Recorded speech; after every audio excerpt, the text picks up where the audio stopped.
उस स्वर्ण के अंदर भी कली का वास होता है। राजा चला जाता है, कली इंतजार करता है। कितने साल तक? 32 साल तक इंतजार करता है कि कब ये राजा मेरे पकड़ में आएगा, कब मैं इसका दिमाग खराब करूं।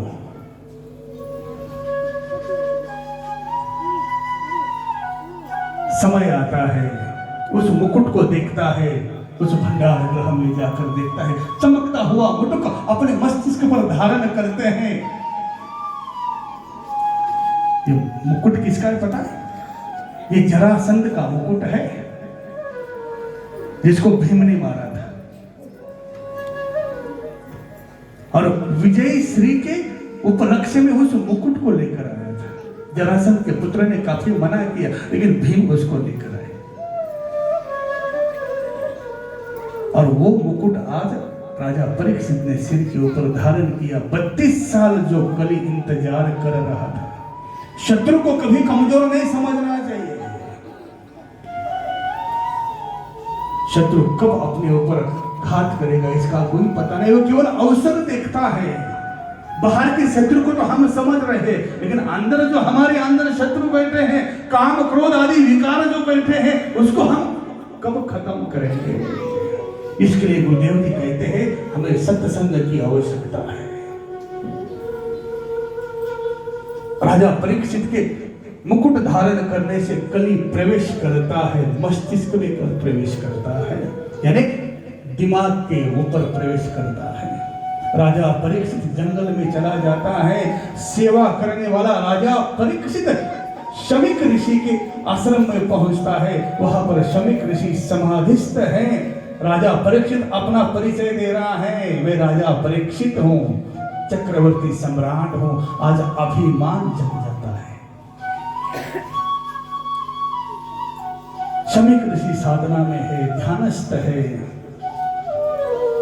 राजा परीक्षित कहता है देखो कैसा ढोंग कर रहा है, कैसा पाखंड कर रहा है। मैं आवाज दे रहा हूं फिर भी आंख नहीं खोल रहा है। गुरुदेव जी कहते हैं आज राजा परीक्षित मरा हुआ सर्प जो है ऋषि के गले में डाल देता है, वहां से निकल जाता है। तो शमीक ऋषि है, उसके पुत्र को पता चलता है, श्रृंगी ऋषि को, वो छोटा सा बालक हाथ में जल लेता है, वहीं से शाप देता है, जिसने मेरे पिता के गले में ही मरा हुआ सर्प डाला है, मैं शाप देता हूं कि आज से 7वें दिन इसी का जो पूर्वज तक्षक है वो आएगा और तुझे दंश करेगा, उसी में तेरी मृत्यु हो जाएगी। ये छोटा सा बालक रुदन करता है, शमीक ऋषि की समाधि टूट जाती है। बालक को रोते हुए देखकर कहते बेटा क्या बात है? बोले पिताजी कोई बात नहीं। एक राजा आया था, खुद को परीक्षित कह रहा था, उसने आपके पास जल मांगा, पानी मांगा, आप समाधि में थे, उसको क्रोध आया, उसने मरा हुआ सर्प आपके गले में डाल दिया, लेकिन पिताजी मैंने भी उसको ऐसा दंड दिया है। आज के 7वें दिन तक्षक आएगा, उसको दंश करेगा, वो मरेगा। ऋषि कहने लगा अरे बेटा कैसी गलती कर दी? अरे वो अतिथि था, अरे बड़ा धर्म प्रेमी राजा था। राजा परीक्षित बड़ा धर्म प्रेमी है, धर्म का आश्रय लेकर अपना राजपाट करता है। धर्म का आश्रय लेकर राजपाट राज सत्ता जो भी हम कर रहे हैं धर्म के अधीन होकर यदि करते हैं तो हमारी उन्नति निश्चित है। बेटा वो राजा बड़ा सद्गुणी है, बड़ा धार्मिक है, तूने एक ही बार तो उसने गलती की, इतनी सी गलती की इतनी बड़ी सजा।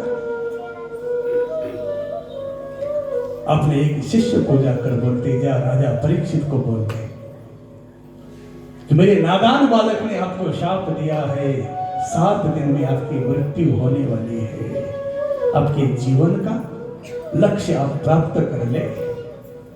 गुरुदेव जी कहते हैं राजा परीक्षित अपने महल में जाता है, अपना मुकुट निकाल के रख देता है। जैसे मुकुट निकालता है एकदम होश आता है, अरे आज मैंने क्या कर दिया। एकदम उतने में वहां पर ऋषि ने भेजा हुआ शिष्य आता है, कहता है राजन आपको शाप मिला है, 7वें दिन तक्षक आएगा आपको और दंश करेगा। गुरुदेव जी कहते हैं राजा परीक्षित ने उस शाप को स्वीकार किया, उसका प्रत्युत्तर नहीं दिया। चक्रवर्ती सम्राट था, चाहे तो वो दंड भी दे सकता था। कौन महात्मा है जिसने मुझे शाप दिया, अभी उसको मारता हूं, लेकिन नहीं। गुरुदेव जी कहते राजा परीक्षित ने उसको स्वीकार किया, राजपाट को छोड़ दिया, गंगा तट पर जहां शुक्रताल है वहां आकर बैठ गए। राजा जन्मेजय जो राजा परीक्षित का पुत्र है, उसको राजपाट सौंप दिया। राजा परीक्षित जंगल में आकर बैठे। संत महात्माओं को पता चलता है हजारों लाखों संतों की भीड़ वहां पर होती है। राजा परीक्षित एक ही सवाल करता है, जल्दी मरने वाले के लिए क्या कर्तव्य होना चाहिए? हे माता, सबकी मृत्यु 7 दिन में ही होनी है। उसने मरा हुआ सर्प गले में डाला, जिंदा सर्प पीछे लगा। हमारे पीछे भी काल रूपी सर्प लगा हुआ है, वो भी हमें ग्रासने के लिए तैयार है। पर 7 दिन के अंतराल में ही हम सब मृत्यु को प्राप्त होने वाले हैं। राजा परीक्षित कहता है, सवाल करता है, जल्दी मरने वाले के लिए क्या कर्तव्य है? गुरुदेव जी कहते हैं उस संतों की सभा में जो है राजा परीक्षित सवाल करते हैं, वहां पर जो है सुखदेव महाराज जी का आगमन होता है। बोलिए सुखदेव भगवान की। सुखदेव भगवान का बड़ा सुंदर चरित्र है, बड़े सुंदर है, बाल्य अवस्था है। जब वहां पर आकर बैठते हैं राजा परीक्षित प्रणाम करते हैं और प्रश्न करते हैं कि जल्दी मरने वाले के लिए क्या कर्तव्य है? आज सुखदेव जी महाराज राजा परीक्षित को कहते हैं धैर्य धारण करो, अब मैं आया हूं ना, सब ठीक होगा। अरे डॉक्टर के पास जाते कि नहीं हम? डॉक्टर क्या बोलता है? कितनी बड़ी बीमारी हो, डॉक्टर क्या बोलता है? डरो मत, अब यहां आए हैं ना। फिर विश्वास आता है कि डॉक्टर ने कहा है अब मैं ठीक हो जाऊंगा। राजा परीक्षित, तेरे पास तो 7 दिन हैं, लेकिन सूर्यकुल में एक राजा हुए खटवांग, उनके पास कितना समय था? वो थोड़ा समय था। देवताओं का युद्ध जब असुरों के संग में हो गया तो गुरुदेव जी कहते हैं देवताओं ने जो है खटवांग राजा की सहायता ले ली उस युद्ध में। यानी इस धरती के ऊपर जो राजा बने उनकी सहायता भी देवता लोग लिया करते थे। ये खटवांग राजा ने बड़ी सहायता की और उस युद्ध में जो है देवताओं को विजय श्री हासिल हो गई। और जब विजय श्री हासिल हो गई तो जाने का समय आ गया। तो इंद्र ने कहा, बोले राजन अब जा रहे हैं, कुछ मांग तो लो। राजा खटोल खड़े हो गए, सोचने लगे कि मैं क्या मांगू। हमने कहा ना, मांगने के लिए चिंतन करना चाहिए, क्या मांगना चाहिए। राजा खटवांग ने पूछ लिया, हे राजन, भगवान आप मुझे कुछ देना चाहते हैं, उसके पहले एक बात बताओ। बोले क्या? बोले मुझे मेरी आयु कितनी है जरा ये बताना। वर तो मैं बाद में मांग लूंगा, लेकिन मेरी आयु कितनी है? गुरुदेव जी कहते हैं इंद्र ने जब कहा कि बोले आपकी आयु केवल 2.5 घड़ी है। बोले अच्छा। विलंब नहीं किया, मुकुट उतार दिया, सेनापति को कहा जाओ राज्य में जाओ, आदेश दिया किसको क्या करना, किसको क्या करना। उसी जगह पर ध्यानस्थ हो गए, अपने मन को एकाग्र कर दिया, ब्रह्मारंध्र में लेके गए प्राण को। अहम ब्रह्मास्मि, अहम ब्रह्मास्मि, मैं ब्रह्म हूँ, मैं ब्रह्म हूँ। उस परम पिता परमात्मा का चिदाकार होकर ध्यान कर कर जो है उस परमात्मा के चरणों में लीन हो गए। ढाई घड़ी में उन्होंने अपने उस पद को प्राप्त कर लिया। तेरे पास तो कम से कम 7 दिन है, चिंता ना कर। आज गुरुदेव जी कहते हैं राजा परीक्षित श्रोता है और भगवान सुखदेव जी वक्ता है। संसार में दोनों ही ऐसे वक्ता और श्रोता है जिन्होंने परमात्मा का दर्शन संसार में आने से पहले किया। और यहाँ पर जो सत्संग होने जा रहा है, गुरुदेव जी कहते हैं सत्संग केवल परम पिता परमात्मा की प्राप्ति के लिए है, सांसारिक सुख के लिए नहीं है, सांसारिक भोग के लिए नहीं है, केवल परमात्मा की प्राप्ति के लिए है। रहे मेरे मुख में सदा तेरा नाम,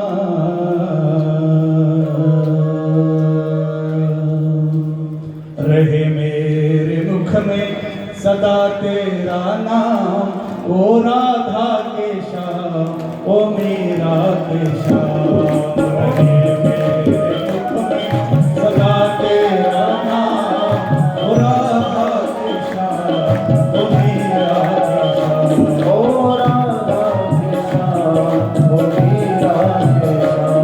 रहे मेरे मुख में सदा तेरा नाम, रहे मेरे मुख में सदा तेरा नाम, ओ राधा के श्याम, ओ मेरा के श्याम, ओ राधा के श्याम, ओ मेरा के श्याम,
ओ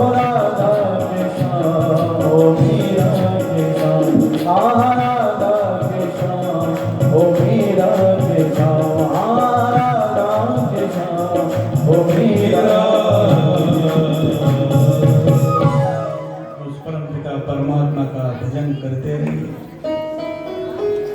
आज सुखदेव जी महाराज राजा परीक्षित को निश्चित करते हैं,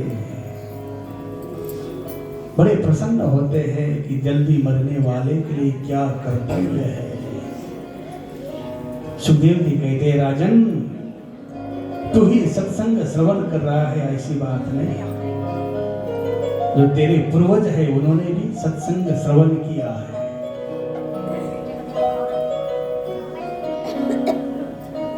तेरे पिता अभिमन्यु, अभिमन्यु के पिता अर्जुन, अर्जुन के पिता पांडु और उसी के ही भ्राता विदुर जो उस राजपाट को सहयोग कर रहे थे, पंत प्रधान थे, मंत्री थे, धृतराष्ट्र के मंत्री थे।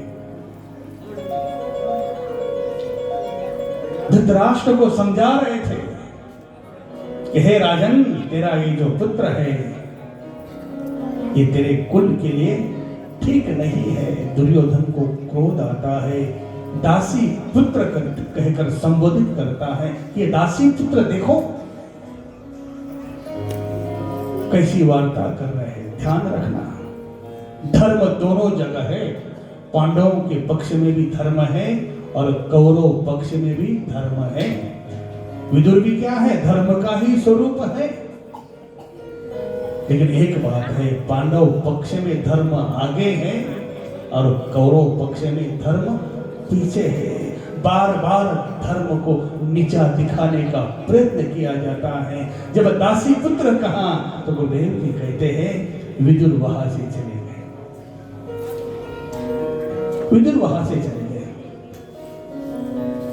तीर्थाटन के लिए निकल गए। समय व्यतीत हो गया, भगवान आपके धाम को निकल गए। उद्धव वहां से निकल पड़े उत्तर की दिशा में। भगवान ने जैसे उद्धव को कहा, रास्ते में जो है विदुर जी की और उद्धव की भेंट हो जाती है।